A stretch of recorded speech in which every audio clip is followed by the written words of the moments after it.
गुढीपाडव्याच्या निमित्तानं सुप्रसिद्ध मराठी गायक आणि संगीतकार डॉक्टर सलील कुलकर्णी यांनी नागपुरातल्या महालक्ष्मी सरस प्रदर्शनात हजेरी लावली होती।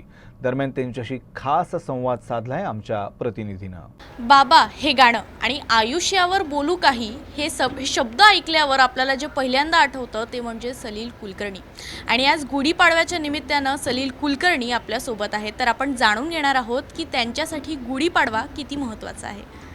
सर, आजच्या या पिढीला कुठेतरी आपल्या परंपरा आणि गुढीपाडवा हा सगळ्यांचा विसर पडतोय, तुम्ही त्यांना काय संदेश द्याल?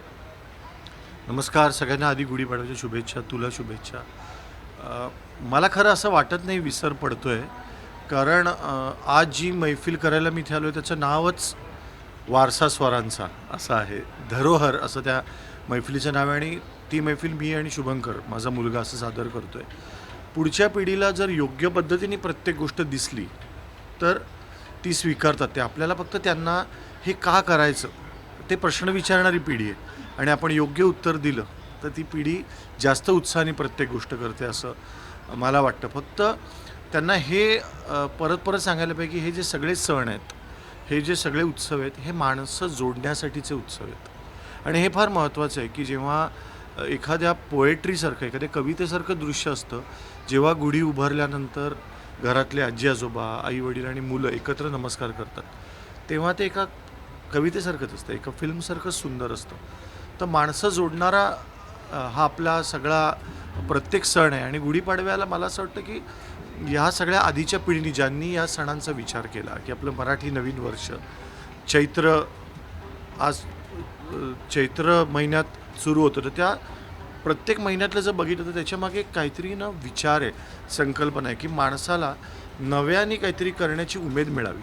कारण प्रत्येक माणसासमोर संकट येत असतात, अडचणी येत असतात, पण चालता चालता परत एकदा असा प्रसंग येतो की चल आता हे आहे ना, या निमित्ताने आपण आधीचं सगळं मागे ठेवूया आणि नव्याने आज गुढी उभारूया। तर ती यशाची गुढी, ती स्वरांची गुढी, नवीन रचनांची गुढी असं सगळीकडे वापरलं जातं। तर मला असं वाटतं की नवीन विचार करण्याची, नवीन दिशा शोधण्याचा दिवस म्हणजे गुढीपाडवा। तर सगळ्यांनी ती गुढी उभारावी, पण ती गुढी उभारताना आपलं सगळं कुटुंब, आपली माणसं बरोबर घेऊन जर तुम्ही त्याला वंदन करू शकलात गुढीपाडव्याला, तर ती खऱ्या अर्थाने गुढीपाडव्याला तुम्ही योग्य न्याय देताय असं मला वाटतं। सर, एक छोटासा प्रश्न, येणाऱ्या वर्षासाठी आपण काय नवीन संकल्प घेतलाय? या म्हणजे वेगवेगळ्या पद्धतीने मी लोकांना भेटलो, चित्रपट केले, दिग्दर्शक म्हणून कार्यक्रम केले, मी आणि शुभंकर आता कार्यक्रम करतोय। तर माझी अशी खूप इच्छा आहे की रंगमंचावर एखादं नाटक, संगीतिक नाटक म्हणजे म्युझिकल करावं मराठीमध्ये। कारण मराठीमध्ये संगीत नाटकं जरूर आहेत आणि फार अप्रतिम मोठी परंपरा आहे, पण सगळ्या प्रकारचं म्युझिक, ज्याच्यामध्ये रॉकही असेल आणि ज्याच्यामध्ये अभंगही असतील, असं काहीतरी सांगीतिक काहीतरी विचार डोक्यात चालू आहे। तर येत्या वर्षामध्ये अशी इच्छा आहे की ती संगीतिका लोकांसमोर सादर करता यावी। नक्कीच सर। आणि शुभंकर, मला तुला एक प्रश्न विचारायचा आहे की एक यंग पर्सन म्हणून तू आपल्या सगळ्या ह्या सणांकडे कशा प्रकारे बघतो? मला आणि माझ्या सगळ्या मित्रांना पण हे सण खूप महत्त्वाचे वाटतात, कारण आम्ही सगळेच अजूनही तेवढेच रामायण आणि महाभारत बघतो, वाचतो, गीता वाचतो, रोज सकाळी आम्ही पूजा करतो। त्यामुळे मी आणि माझे मित्र तरी प्रत्येक आपल्या हिंदू सणांना खूपच एक्सायटेड असतोच। आणि मला वाटतं की जर रामायण आणि महाभारताच्या गोष्टी आम्ही आमच्या ज्युनियर्सला किंवा आत्ताच्या सगळ्या लहान मुलांना रात्री झोपताना किंवा जेवताना असं सगळ्या गोष्टी सांगितल्या, तर आपले सण का सेलिब्रेट केले जातात आणि ते का महत्त्वाचे आहेत हे सगळ्यांपर्यंत पोचेलच। सर, एक आपला UCNच्या प्रेक्षकांसाठी एक छोटूसं 2 ओळींचं एक गाणं।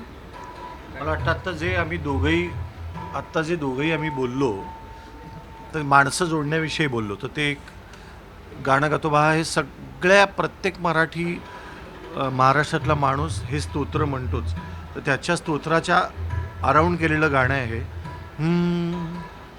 हृदयांना जोडणारा एक सेतू बांध तू, अंतरीच्या अंतराचा महासागर लांघ तू, तू झेप घे, तू धाव घे, तू या मनीचा ठाव घे, दुष्टवृत्ती संहार करत संचार करत ये Hanumanta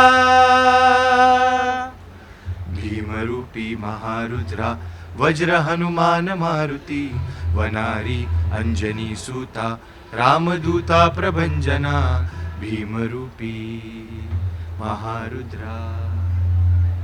thank you so much sir, thank you so much. आणि तुम्हा सर्वांना देखील गुढीपाडव्याच्या खूप खूप शुभेच्छा. मी एकता भिलोंडे, कॅमेरामॅन लोकेश मोहितेसोबत UCN न्यूज नागपूर.